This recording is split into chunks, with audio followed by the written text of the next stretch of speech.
Hello, everyone. James is here. Welcome again to Easy English Talks podcast. If you want to watch this video faster or slower, you can adjust the playback speed. Today, we're going to be looking at something might seem a little bit strange at first. The power of no. Saying no in your English learning journey.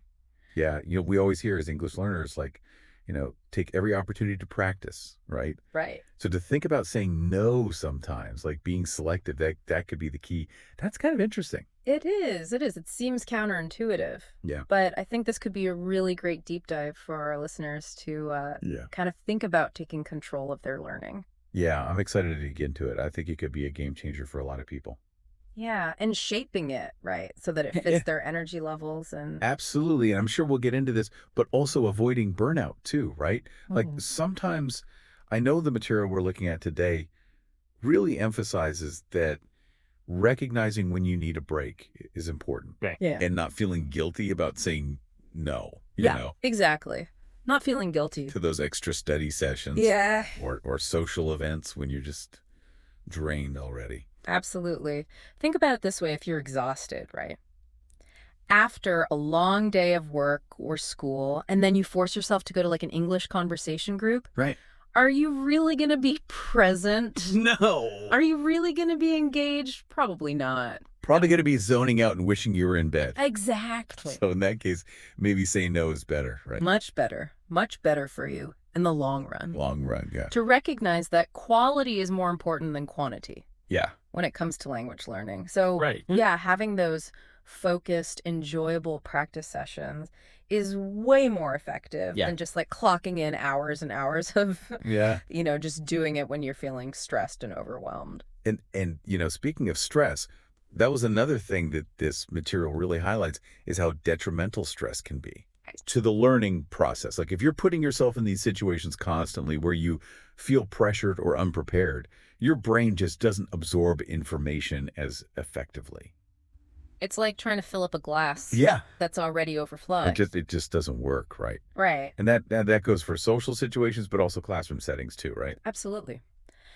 Let's say, you're in class and your teacher asks you Yeah. a complicated grammar question and you feel like you're put on the spot. Mm-hmm. Instead of panicking, you could just say something like, "Could you repeat the question, please? I need a moment to think about it." Yeah, Yeah. that's such a good point. It's like you're taking control Exactly. of the situation and ensuring that you can learn at your pace. Absolutely. And you're not being disrespectful either. No. You're just like, you know what?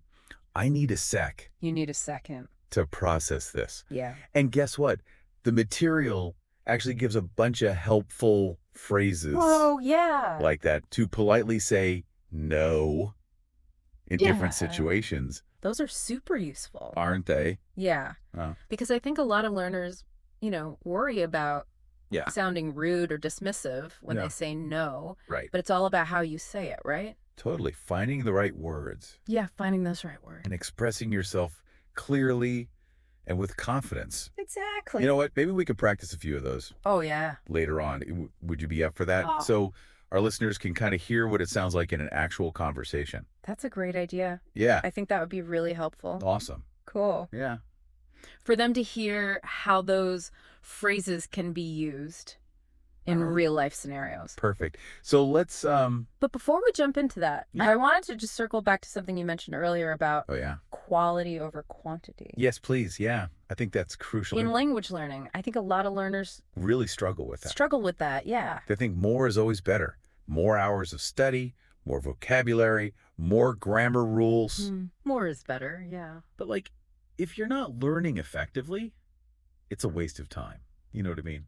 It's like you're just stuffing your brain with all this information Right. and not giving it time to digest it, to Yeah. process it. Yeah. And I think that's where the power of no comes in, Okay. because by saying no to certain activities, you're making space for the learning that really resonates with you. Uh-huh. The stuff that you find engaging and enjoyable. So it's about being more intentional Yes. with your time and energy. Or intentional. Choosing those activities that align with your learning style, your goals. Precisely. And you know, what's interesting is the source material we're looking at today suggests that this approach can lead to a more positive and Yeah. fulfilling learning experience. That's so interesting. I can see how, like, when you're not feeling pressured or overwhelmed, you're probably more open to new challenges, and you can kind of embrace the whole process with more curiosity and excitement, you know? Right. It's like the difference between forcing yourself to go to the gym Yeah. when you're tired versus going for a run in the park on a beautiful day because you actually want to. Love that. One feels like a chore, the other feels invigorating. It's such a good analogy. I feel like that applies so well to language learning.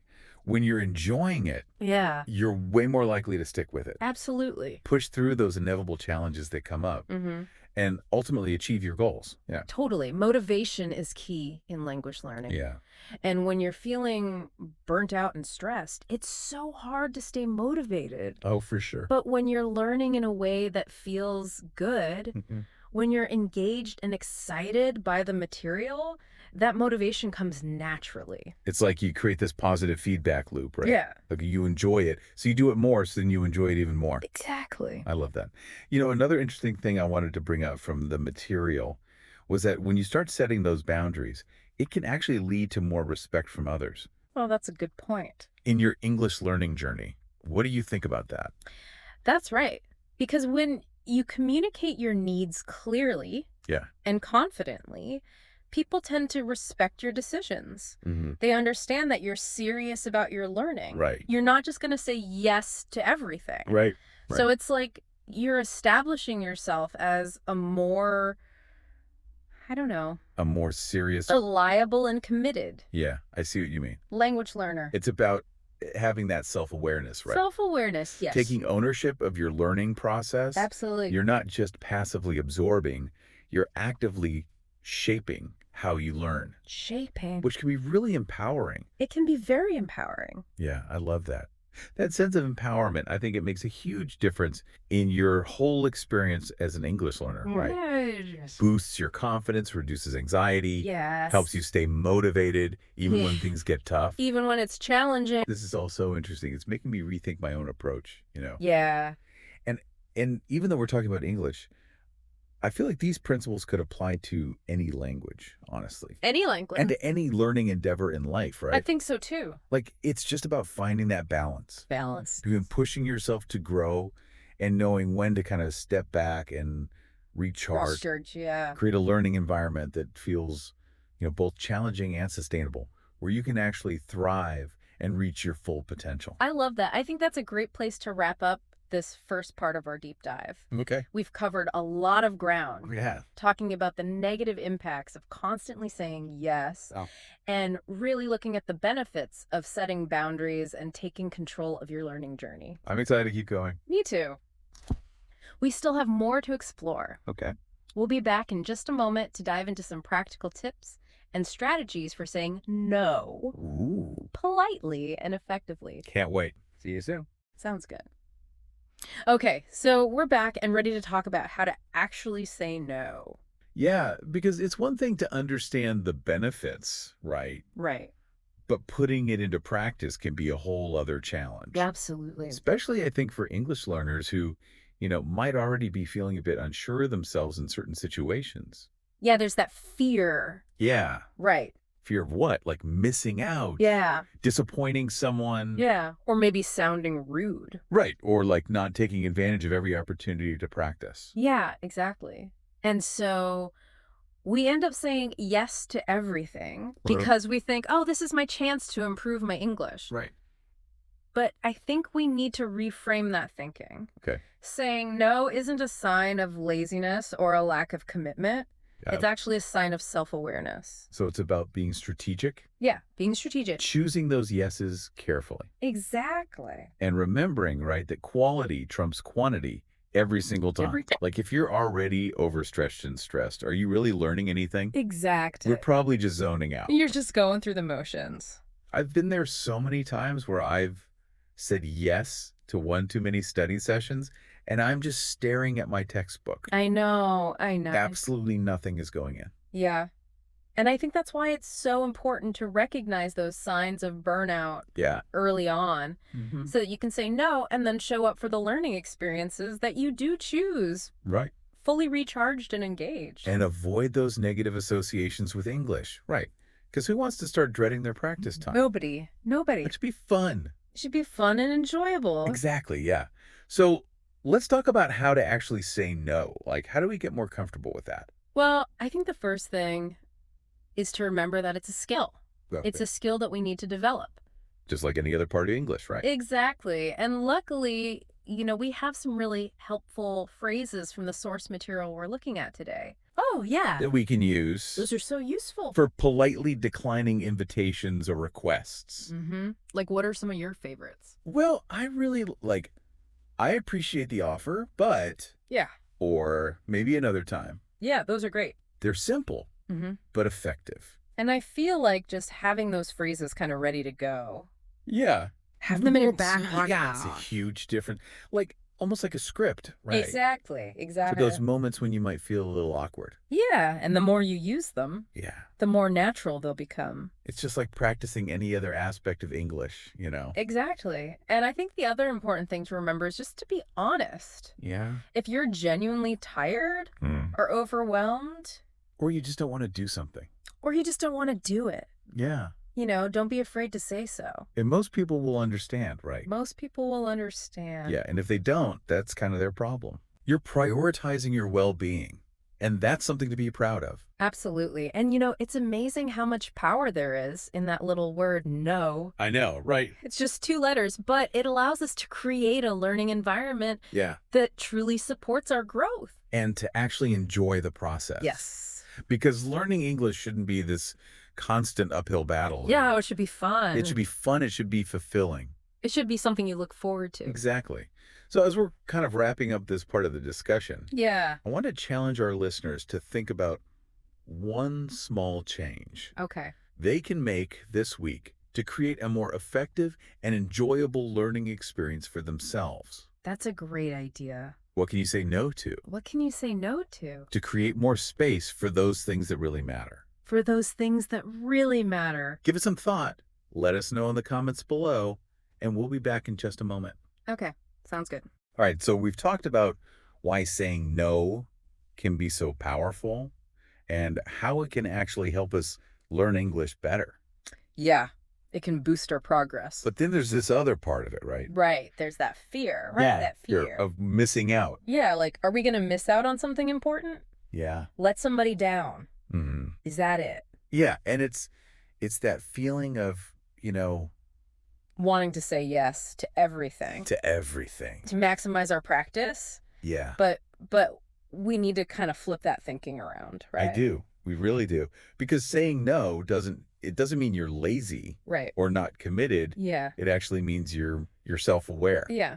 It's about being strategic. It is strategic. Choosing what to say yes to. Choosing your yeses. Exactly. And remembering, quality always wins. Every time. Quality over quantity. Every time. Like, if you're so stressed out and you've got too much on your plate, Yeah, you're not really learning anything. are you actually learning anything? No, you're just going through the motion. Yeah, you're just there. I know I've had those moments where I've said yes to way too many things, and then I'm sitting there looking at my book, and I'm like, Yeah. nothing's going in. Yeah.